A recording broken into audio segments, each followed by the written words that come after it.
Every night, I'd wake up screaming from nightmares. The only way I could get any sleep was by taking sedatives. I was hiding out in an asteroid belt at the edge of the universe, on the run from enemies who wanted me dead. One day, a spaceship appeared out of nowhere. It was an intergalactic merchant making his usual rounds, but this time, he was after something specific, a rare mineral in my base. This thing was one of a kind in the entire universe, and he was willing to trade 4 million gigawatts of energy for it. I couldn't care less about his offer. What I need is a weapon.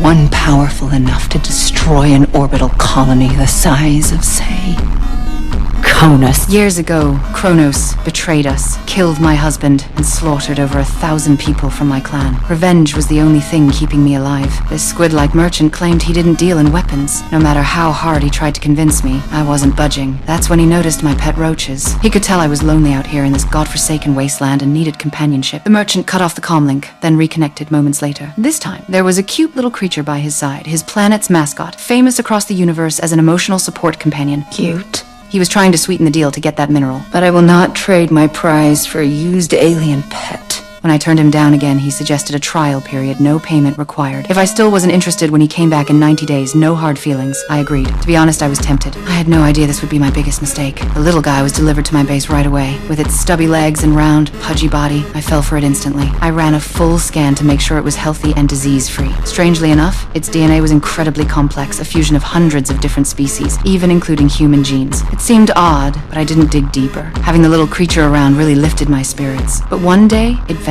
At the same time, I found dismembered limbs scattered around the base, all from my pet roaches. I followed the trail of carnage to a corner where I found a cocoon.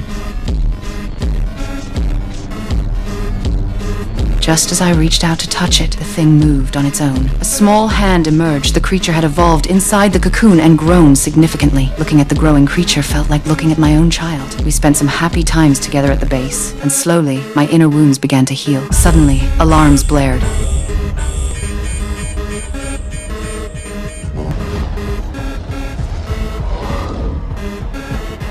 Kronos, my father's killer, had somehow tracked me down and come in person. The sight of that ugly face filled me with rage. Over the years, I'd killed him 11 times, but they were all clones. The real one had stayed alive all along. Now that he knew I was hiding at the edge of the universe, he'd come himself to finish me off for good. Ha! Missed me, asshole!